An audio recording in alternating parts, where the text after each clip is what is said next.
It's time now for the Casey Ingram Show on WSTU. The opinions expressed are those of the program host and guest and not necessarily those of WSTU. WSTU does not endorse products that may be mentioned. Any reproduction or retransmission of this broadcast is strictly prohibited without written consent of WSTU. It's time to call in with your questions and comments at 220-9788, 220-WSTU. And now, here's Casey Ingram. Well, top of the morning to you. It is happy St. Patty's Day here in Stewart, and got my green on. And I don't know, Captain Connor. You've got your green on, right? As I know it. I think that means you might be pinched all day. So I don't like corned beef. Connor, there you go. I'm gonna eat it anyway tonight. Well, my husband's Mullen. He says I'm Irish every day of the year. So, celebrate it every day. So anyways, in the studio today, we have Captain Mike Connor. He is our Indian River keeper. We're going to have a really good show on tap. There's so many things to talk about with the water issues, manatee deaths in the Northern Indian River Lagoon, updates on the Losum and Lours, where that is at with the Army Corps of Engineer.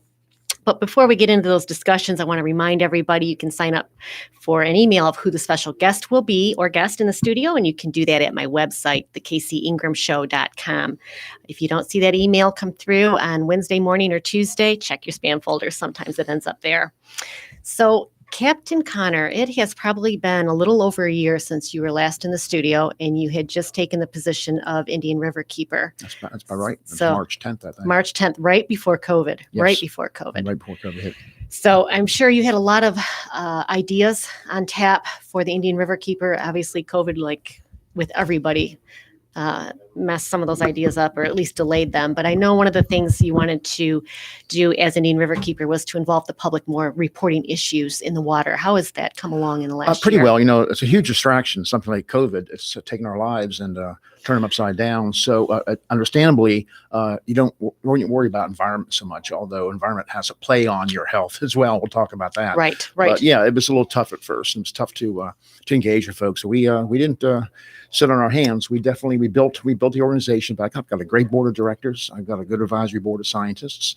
And so we built from the ground up, and we've got some businesses involved as business partners. Oh, wonderful. And that's been really good. And I'm engaging. I really want to make it clear to legislators and to the agencies that have our fate in their hands that this is something that concerns people, not just for their health, their money, their well-being, their livelihoods.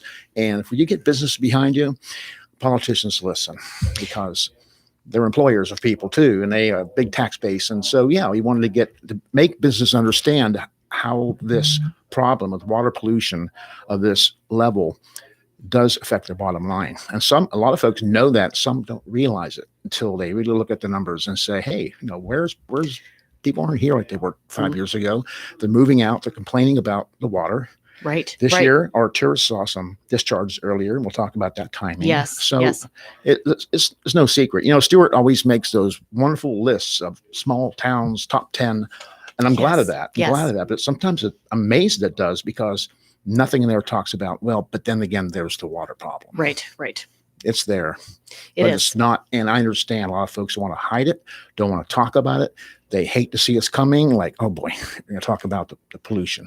And education is what's going to solve this. So people have to be aware of it. And the water is not only the lifeblood of our community, but it is of life in itself. Sure. So it's whether you're a fisherman, you're a business on the water, it impacts every single person. Definitely. And so important. And I appreciate the work that you do. I mean, this is something that this community has really fought behind. I think Rivers Coalition started in the late 90s. Yes, as Treasure Coast Environmental Defense Fund doing business as. So we are Indian River Keeper. We're one of 13 chapters in Florida, Water Keepers Florida. We are one of 395 water keepers in the world. Wow. So it's Water Keeper Alliance is a global thing. It's everywhere. You name it. Congo, there's a water keeper. There's water keepers in all the national parks, waters, and every coastline all over the United States has a water keeper. There's very little area there's not a water keeper jurisdiction.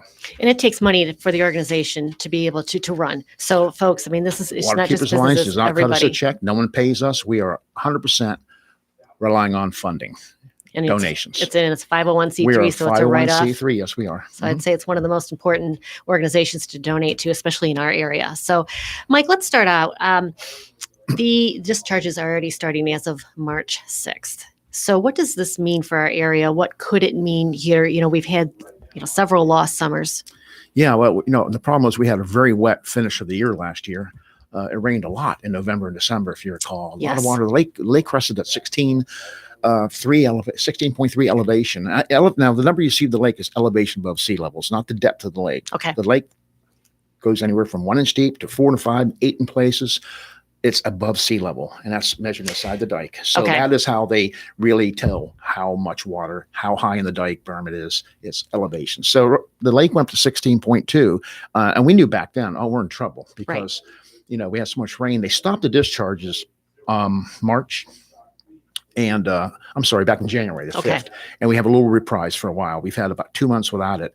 Now they're starting the discharges again. And we knew it was going to happen. We always voice to the Corps, we rather have it during the dry season because there's no formation of cyanobacteria as of yet because conditions aren't prime for cyanobacteria to bloom. Okay. But you got to take your medicine. So we're doing that now. We're taking our medicine. But in this regard, I started thinking about this. Our estuary right now is in springtime. Springtime is spawning season. It's the grass growing season. It's also spawning season for important finfish and for some crustaceans, shrimp, and little critters. And we really, they're only going to get Casey, they're only going to get 2.5 inches off the lake, maybe less than 2 inches by giving these pulse releases between now and June 1st. 2 inches off the lake. So we're wondering aloud now, is that really worth it? Right. Because later on, is that a guarantee that those 2 inches are going to make a big deal when that massive discharges come? I don't think so. So my line to the Corps, and I did public comment the other day at the district meeting, I asked the Corps to halt them and just wait until rainy season. If it's only going to amount to 1 inch or 2 off the lake, I just don't see the utility of it. Because there's a lot of sea life right now that changes the salinity of the water. Breathe. We lost a lot of the oyster assessment's not even out yet, but we lost oysters during that. And when those discharges happened back in November through January, we had a lot of local rainfall. We had heavy rains, and folks have to realize St. Lucie River, we also take a lot of water in from the so-called local basin, all the canals in the North Fork. There's 5 inlets here. From Western lands and from our suburbs. We had so much water in our estuary without Lake water. Our salinities were down to 0 downtown by the hospital for a month at a time. We had no salinity at the Roosevelt Bridge and all those oyster projects. You have to wonder how many of those oysters survived, because after 20 days of salinity under 5 parts, it's stressful. If it's 0 salinity more than a couple of weeks, it is fatal. It's fatal to them. And oysters are so important. They clean the water. They're a filter feeder. They're a habitat builder. A lot of little things, a lot of critters depend on those oyster shell reefs for other things that live there. So, and they are a filter feeder. A healthy oyster will filter 50 gallons of water a day. Oh my goodness. A stressed oyster will do about 1/10 of that. Okay. A dead oyster is nothing. You've lost that. Nothing. And there's a lot of estuaries in the country that are suffering the same problem. So we have quite an influx of not only our just runoff water naturally, now we have the discharges. Our estuary, we can handle local runoff, even heavy rain events, but to lump the Lake discharge on top of that, it's a cut to the jugular. So I understand what you're saying here. What's 2 inches going to do? And I agree, because that's already harming, the habitat.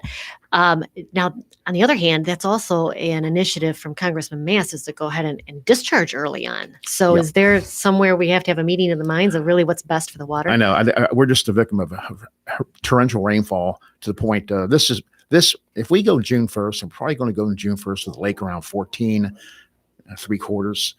We're going to get hammered. And on June 1st, they will let it go, and the rain will start. And, you worry about the rainy season starting early. And we have forecasters are talking about starting hurricane season May 15th now, because of climate changes. They think that the season will be longer on both ends. And of course, hurricanes are more severe. There have been. And last year was and that's wet. The problem. And so if we have an early rainy season, it's going to be all bets going to be off. And I can't imagine what in the world is down the pipe that's going to stop the cyanobacteria blooms and the toxic waters here again, as we had 2 years ago. I don't know how we're going to avoid it at this point, unless the Corps and the district find a way to squeeze every drop possible south of the lake.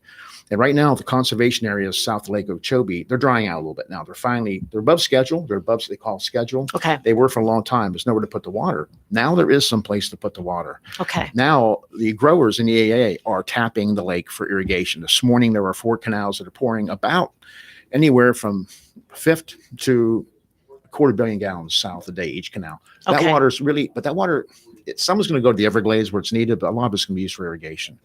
And with Yes. me, fine, irrigate away, please. Right. Rather have you irrigate and have all the water you want than That's- put it here. Than sending it our And way. Caloosahatchee this morning, as it's our sister estuary in Lee County, which had a worse year than we did the last time, worse blooms than we ever have.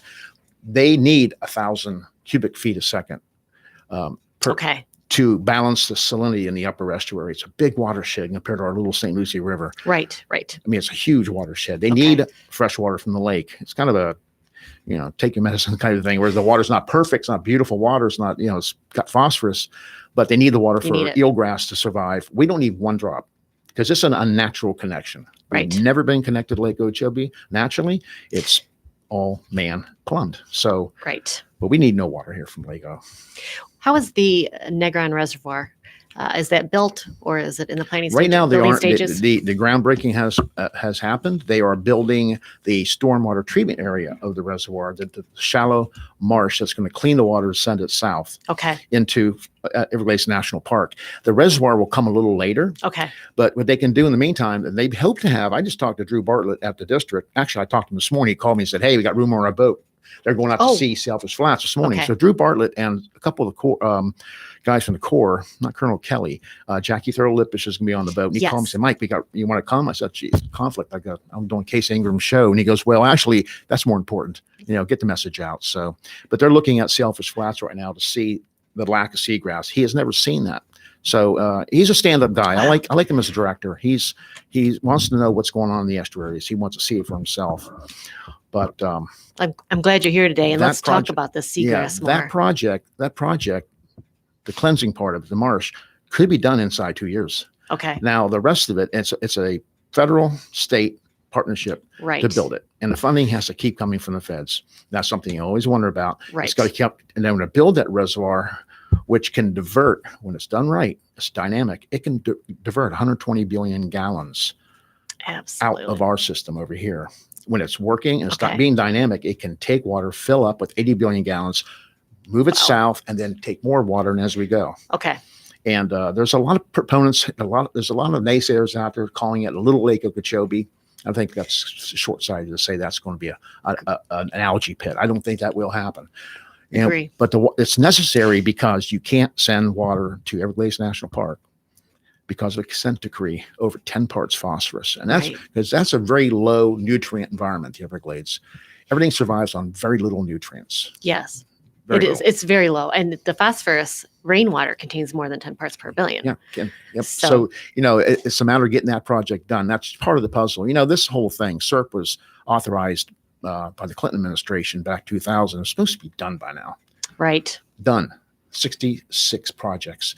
Not one project is done. Not one project. Not one. There's 5 or 6, 7 underway. Our C-44 reservoir out on the C-44 canal. That's going to be groundbreaking. That's going to be, they're going to cut the ribbon there in about 8-9 months. Oh my gosh. Which is a good project. It's going to hold some water. It's going to clean it, return it to the canal. But the downside is it's not going to eliminate the water. Right. It's It'll not clean going to the water. eliminate it. It's not going to eliminate the water. Every little bit helps. But Mhm. here we are this year, and these projects all move so very slowly. Those projects north of the lake that are planned, you hear from a lot of folks saying, let's clean the water before it gets to the lake, which is absolutely true.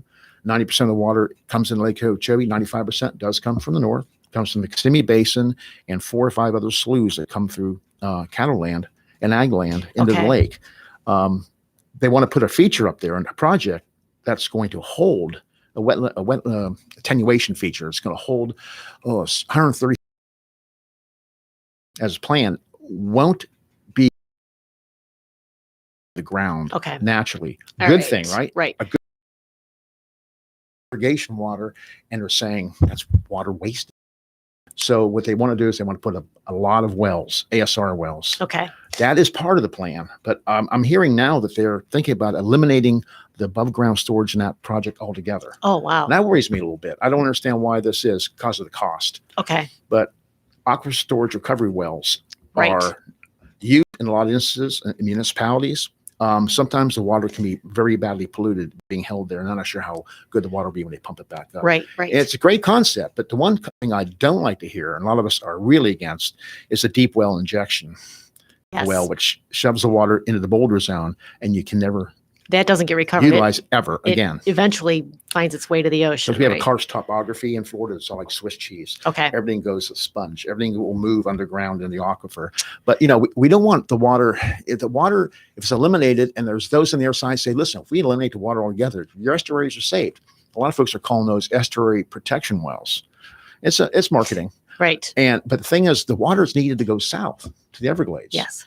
We don't want to waste the water underground, never be used again, not to send south the Everglades. It's better to do projects that move the water as nature intended. Right. As well we can. As best we can. We got a remnant Everglades. Okay, we're not going to restore the Everglades. We're going to rehabilitate the Everglades. Right. It's a rehab project to me. With what we have left. Yeah, we have 50% of the footprint left.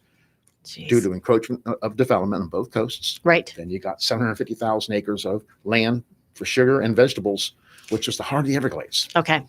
We're not going to restore the Everglades. No. We're already developed. No, That's right. We're there. Can't go back. Well, let's rehab it and get it to a point where it functions right. the way the Everglades did. Well, Captain Connor, I think what we have to really keep in mind is every little bit helps. There's not one solution. Negron Reservoir is not going to be the only solution, but it's one of many, hopefully. The aquifer storage recovery wells, they're interesting and they do work in some spots. It's something, I don't know what they're going to end up doing with those. I think, wasn't there around 130 around the lake that at one time they had planned? Yes. I think 80 is the number they're looking at now to build. They're going to do a pilot project, put a couple into production, and test see the what water happens, that is right. recovered and see how that runs. Right. But, but it is a shame, and we have such a shortage of just natural fresh water, and we just dump it all out into the ocean. Where it's ludicrous. It truly is. And water is too cheap in Florida, by the way. So. Yeah, we tend to waste it. We don't pay a lot for it. We do. There's states in this country where the water costs 10 times what ours costs. That's right. The tap. You're right about that. That's very true. It's appreciated more. It is. It's very much appreciated. So we're going to hope for a drier season, but we have no control over that. That's Mother Nature. Yeah, we're in La Nina conditions right now, which calls for a drier than normal dry season. Yes.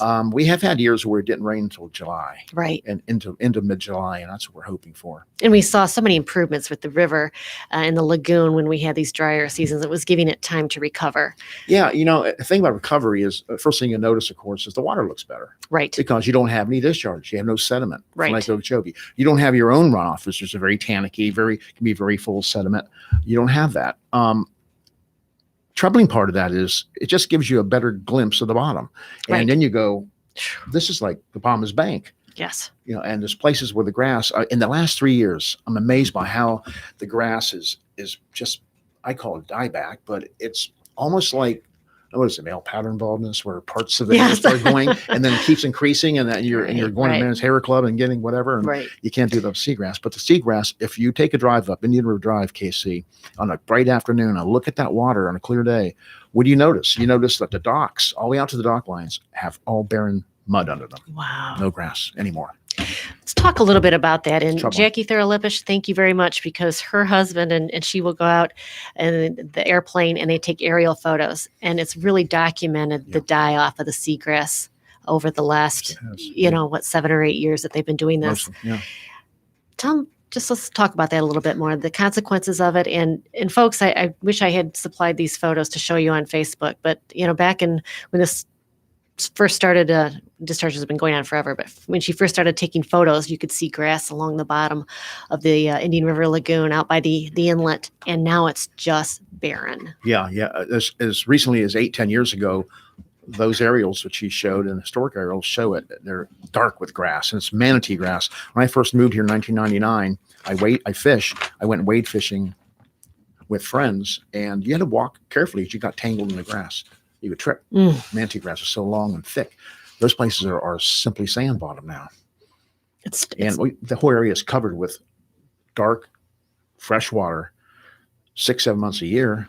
You can't expect grass to survive. The salinity is zero during outgoing tides. The sunlight is cut off. And that's the problem anywhere there's algal blooms, is the sunlight does not reach the grass like it should, and the grass doesn't photosynthesize. Okay. It dies. What about herbicides and pesticides? Yeah, that's a big one. We're going to open this one. This is more and more becoming, I think, a smoking gun. in the whole thing, because my jurisdiction is all the way to New Smyrna, and I see the whole lagoon. The northern lagoon, probably get into that more with the manatee situation. Chronic algal blooms up there, 6-7 times. Now it's been a 2-year bloom. It's 3 different kind of blooms up there, all fed by nutrients off local runoff. Right. There's no Lake Okeechobee discharge there. There's no huge discharge from inland there. It's local runoff nutrients causing these blooms to proliferate, and the water up there has been like that for months, if not years in places. The Banana River has no seagrass to speak of anymore. You look down the lagoon, you come south, and you see that gets clear around Cocoa, maybe Melbourne coming south.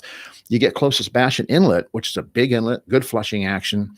The seagrass there is gone inside the inlet.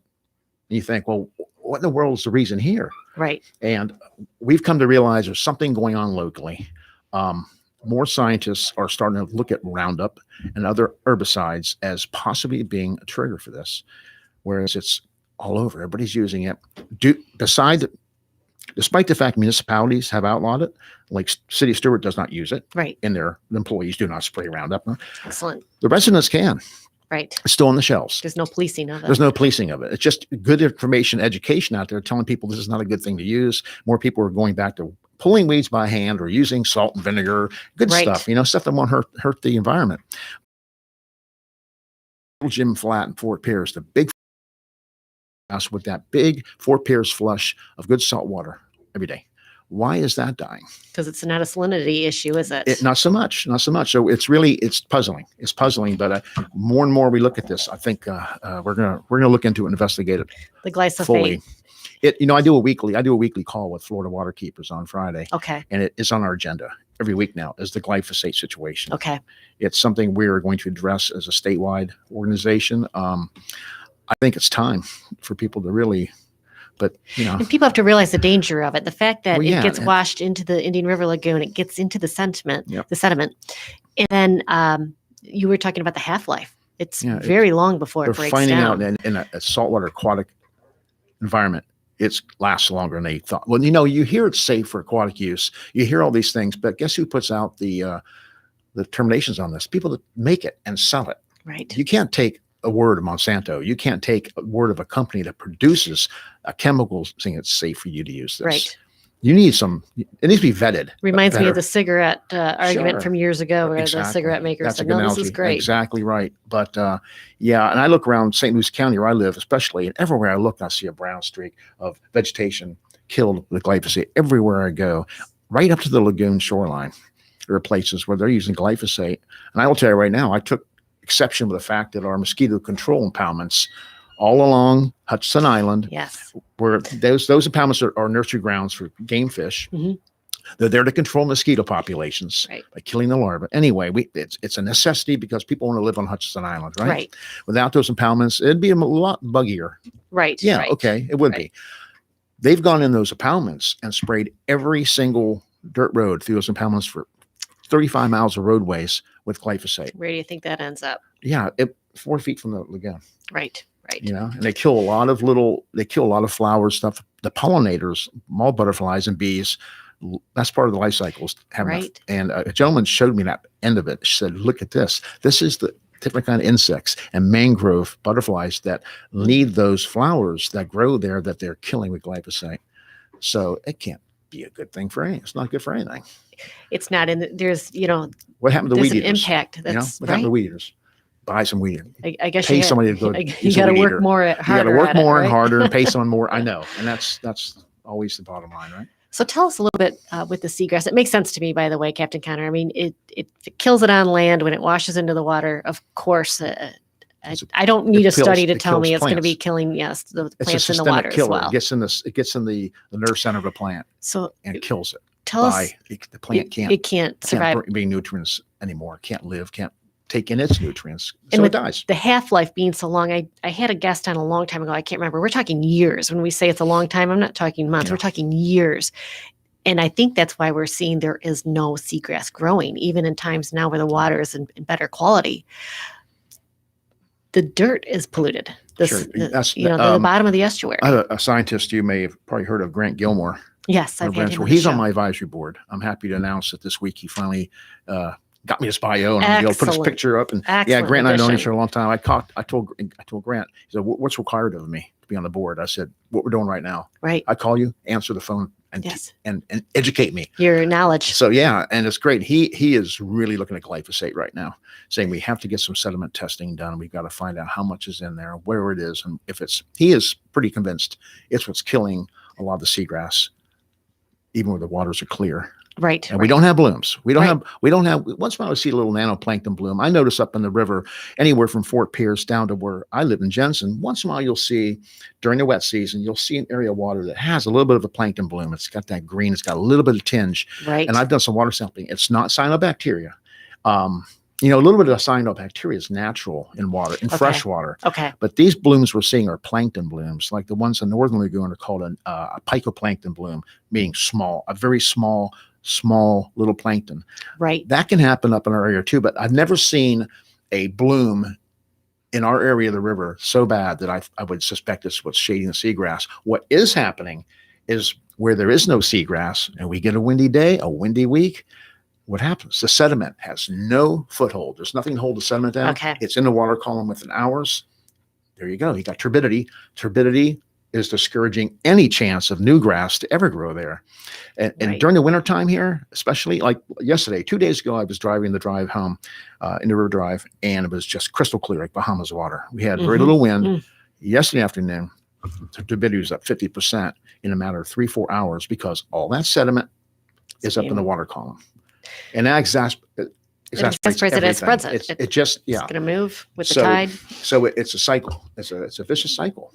So, Captain Connor, tell me a little bit more about with the seagrass, the lack of it. What does that mean to the fish? Well, as the grass has died in any part of this estuary, I don't care where you are, the fishing suffers.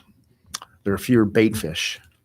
I, as recently as 5 to 6, 7 years ago, went to places near the power plant to fish for sea trout, fish for snook. You go along in the manatee grass, the shoal grass, which is the most common grass up there, and you would see just like twinkling stars.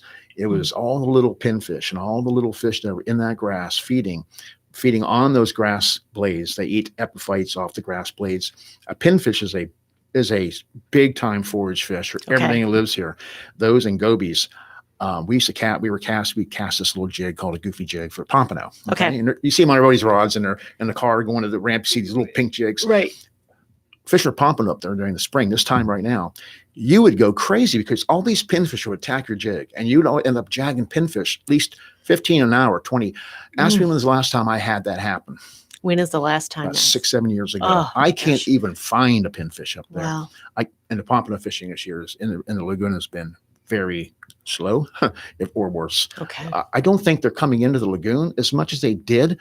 These are fish that migrate. Right. There's some residents here, but just taking this fish for example, it's on the beach right now. Some good bites going on the beach. I'm a surf fisherman. I'll be out there this afternoon. Actually. All right. I'm going to take a couple hours. They come in the lagoon. They don't come in for exercise. They might come in when there's really a big swell, and it's they'll go offshore and they'll get deep when it's a real big swell where there's a lot of sharks. Okay. They'll come in the lagoon, but they come in the lagoon to eat. They come in to get other food stuff. Right. And over the years, whenever I caught a pompano, and I love to put them on the table, they're I don't know if you like them, they're delicious. I do. I would always open I a do. fish's belly, see what it's eating. Right. Crabs, little claws, stone crab claws, tiny claws. Digested. Okay. In the last 6-7 years, when I did catch a pompano in the river and bring it home, bellies are full of minnows. Wow. Or they were empty. They had nothing. And pompano eat all the time. They run, they move all the time. They grow fast like mahi-mahi. Okay. They're always eating. They don't eat once, twice a day. Snook are eating on these windows a couple times a day, and they eat like crazy. Pompano, I think, eat constantly. Every minute they're swimming, they're eating something out of the water column because of their active nature and their metabolism. Okay. But I'm not seeing those food sources items in their stomach anymore. And I'm seeing skinnier trout. This month is historically the best month, and April, for the famous giant gator trout, sea trout that our area is known for here to Vero Beach and beyond. Finding a gator trout, a big one now. I used to take people out when I was guiding more, and I could take a family out with son and daughters, kids, and I can catch them 50 to 75 sea trout. Keep a couple, catch and release, barbless hooks. I can't go out and catch 3-4 trout myself anymore in those places. I can fish, but I can't catch a big trout. Forget about it. There's flats we used to wade and walk on that had the big trout. And Mark Nichols and I, DOA lure owner, we used to walk out to the little flat. Wow. I'll tell you where it is. Everybody knows this flat. It's right across from Rufus Wakeman's place. Okay. It's a flat just south of the causeway. All right. We park the boat, get out and wade, and catch these beautiful 4 to 7 pound trout on artificial lures.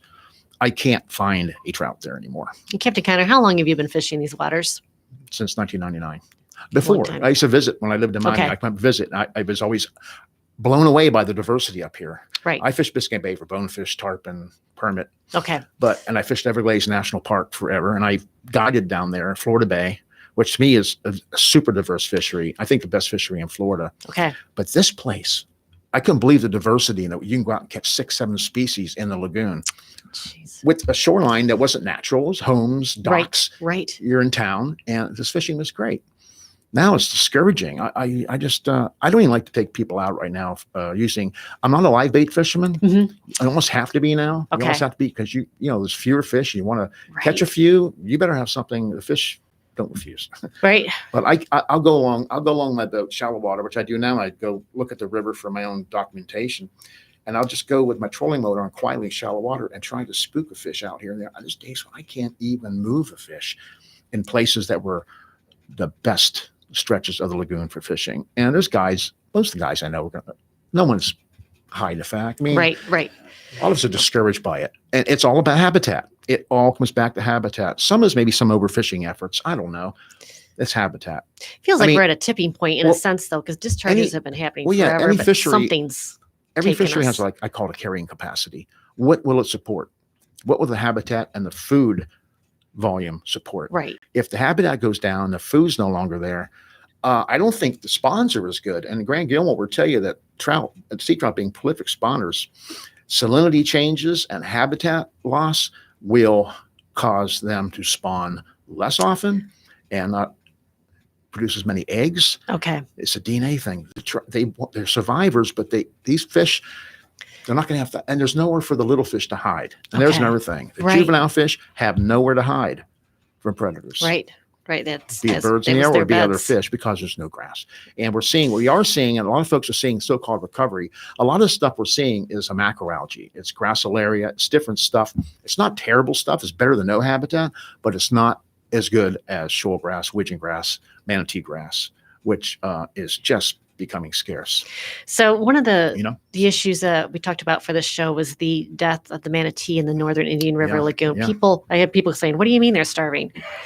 Tell us a little bit about that because it's a record, right? Well, There's 432 so far or something. I think it came to my attention. I was a guy that I don't know personally. I've seen him on Facebook. I've talked to him. He's a very outspoken fellow named Kurt Boykin, I believe, and he fishes the Mosquito Lagoon and he fishes the Banana River up there. He had a picture on Facebook of 3 or 4 manatees dead on a mud flat, and he was looking at this saying, something's wrong. I think these animals are starving. He was the first guy to use the word starving I knew of social media. So I picked up the phone, called FWC, and one of the technicians, scientists, called me back, and she explained to me that they felt it was a result of the cold snap. And we had a pretty good cold snap back in late December. We did, right. Pretty good. The water's got in the 50s up there. But when she said it was a cold snap, it was a short-lived cold snap. It wasn't like the one we had in 2010 where we lost millions of fish here. Do you recall? Right. I do recall. Manatees I remember that year we had 2010. I was on the surf fishing. I could watch manatees steaming south toward Palm Beach waters on the ocean side in 10s and 15 and 5 manatees. They can go when they want to go and they're fast. Right.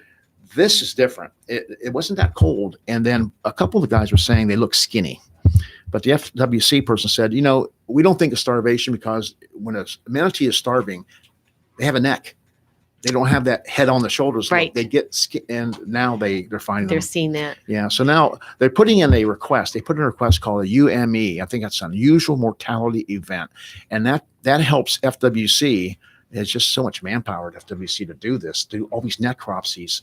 That allows them to petition the U.S. Fish and Wildlife Service and other fishery scientists to treat this as seriously as they can and put money into testing and then come up with some kind of a solution So they're waiting on word now whether this is going to be a full-blown federal investigation on this mortality event.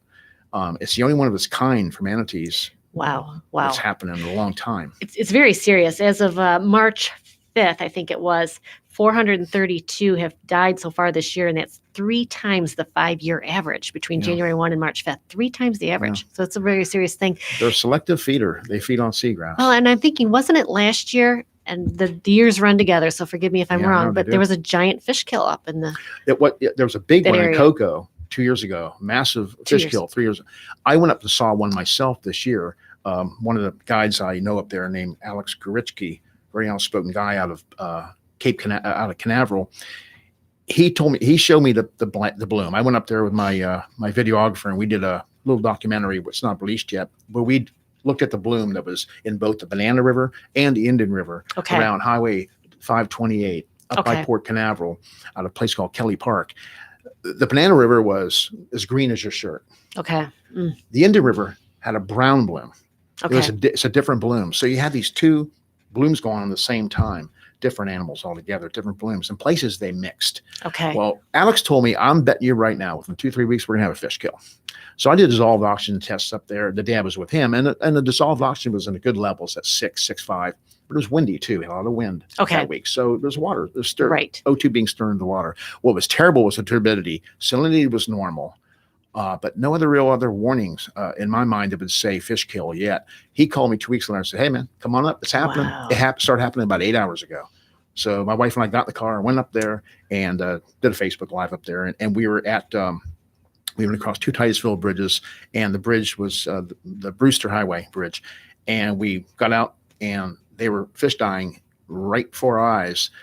There were shrimp at the surface at 12 noon.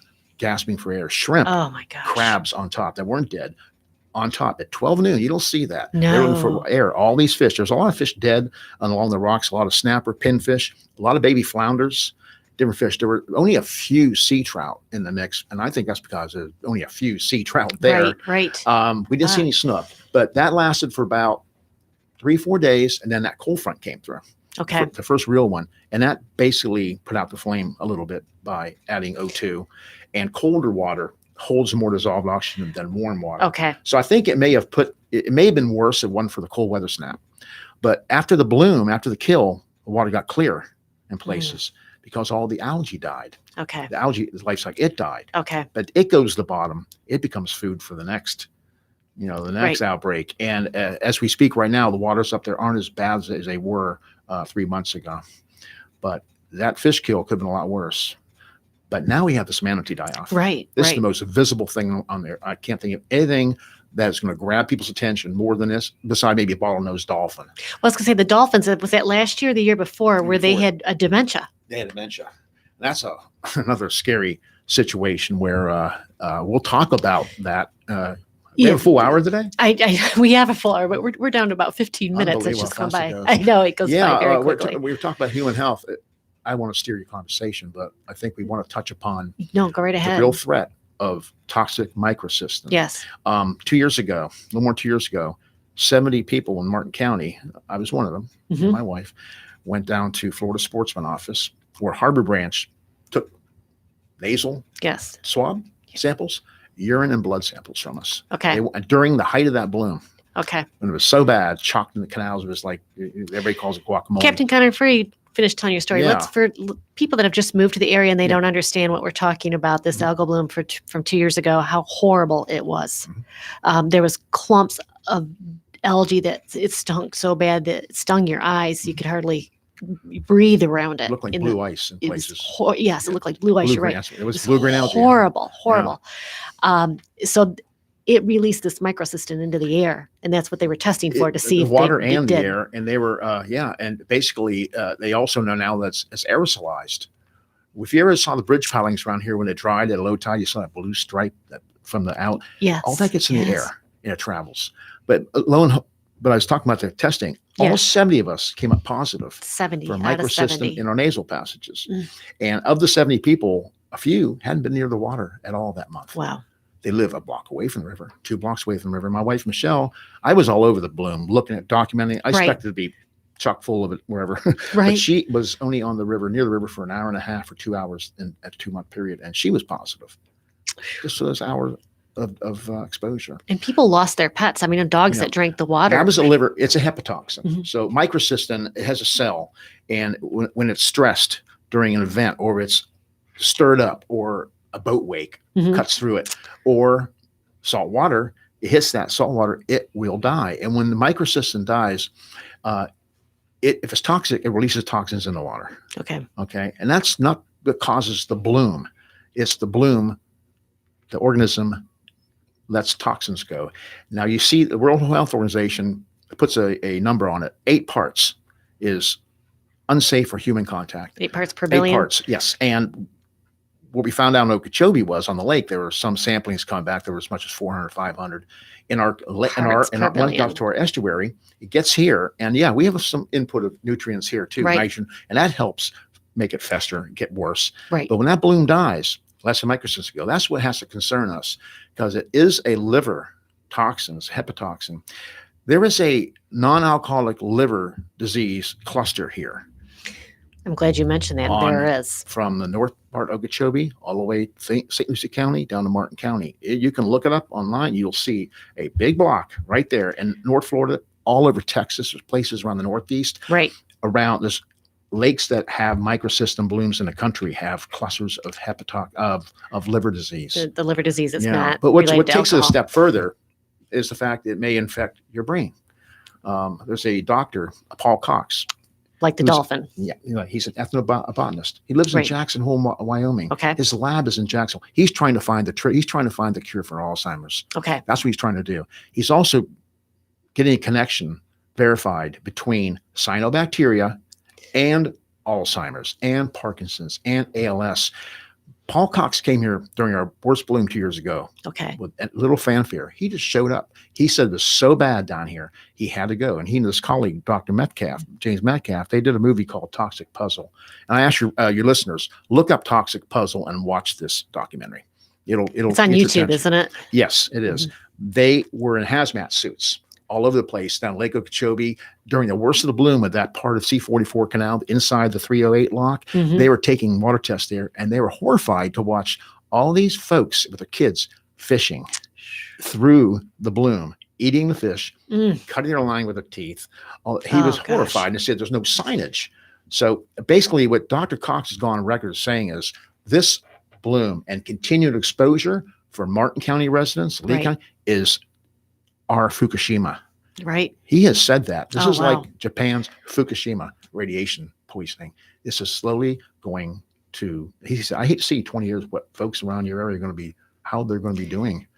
And, You have to worry about this. And I know it's years. scary, but it's something that you need to be aware of with these algae blooms. It takes years. It does take years. It's not going to happen to show up overnight. in your body. And Mother Nature has, is going before us. And I'm talking about the dolphin here in this case. Yeah.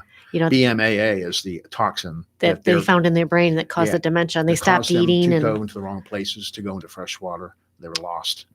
And there's BMAA is another, and I try to pronounce that. No one tries to pronounce it. It's so hard to say. Right. BMAA, okay? Right. And they're finding it in our fish samples. They're finding it in fillets of fish. They're finding it in, there's folks at Harbor Branch and Orca are now asking anglers to donate their whole fish from the lagoon, because they're going to do an intensive study this year on their tissues to find out how much microcystin and other toxins are in those fish. And if I remember right, I think I had That's Dr. sad. Witter in here. The BMAA does not go away, even when you cook the fish. No, that's what I understand. That's what I understand. That's the frightening part about it. So in a nutshell, there's so much we're finding out. And I think that should be the catalyst to really get the Army Corps. The Army Corps has a deviation now for LOSM.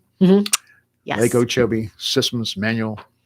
I wrote that down. Lake Operating Okeechobee manual. System. Yep. Used to be operating LORS, Lake Okeechobee Regulation Schedule. Right. Well, now the deviation is they have to take in consideration the discharges, the health impacts of the discharges on humans, not just marine life, but on humans. Okay. So that's a deviation. So that means they're going to try to discharge only when there's no harmful active blooms present. And I don't know if they're going to hold to that. I mean, this summer, when there's blooms in that lake, I'm going to sit back and watch and say, okay, let's see how serious you are. Right. Are Because you going to discharge or they're aren't talking. you? And That's Brian right. Mast himself said, how can they in good Ensure conscience do this again? Right. Right. We'll find out. We are going to I'm find afraid out. we're going to find out.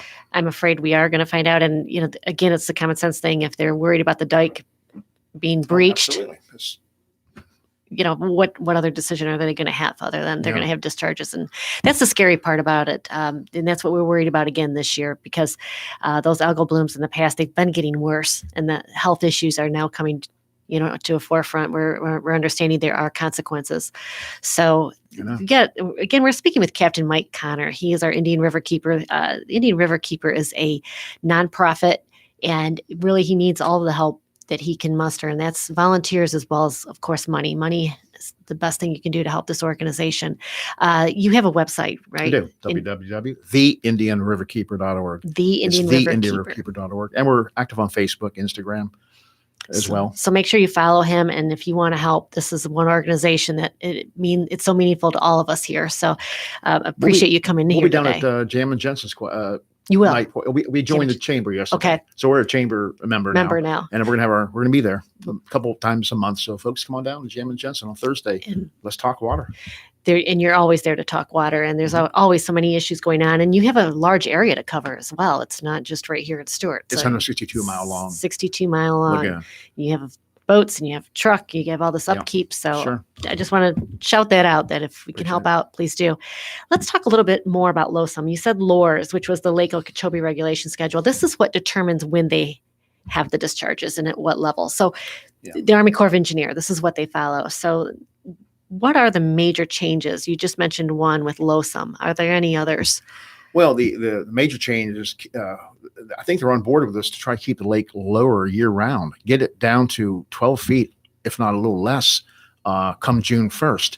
It's easy to have that plan but again, it's all going to depend on how much rain we get. We're hoping the deviation, which is LOSUM, will take human health in consideration and try harder to put water wherever they can. Right. Because there's always somewhere to put water, I think, somewhere in the Everglades. Right. I'm not really sure what that's going to mean as far as where it goes. They still have to keep that season. I think this year they'll probably discharge. We're looking at an open-end discharge situation. I think it's very possible we'll see discharges the next 9 months. Wow. Because we're not going to be in the dry season until November. Right. I mean, count on your hands. How many months is that? That's a long time. It's a very long time. A very long time.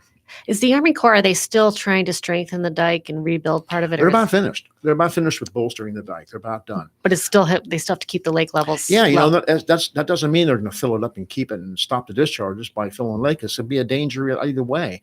But the thing is, we have a lake ecology to worry about too. Right. It's a fishery, and too high water, that all the SAV, which is submerged aquatic vegetation in that lake, can die as well.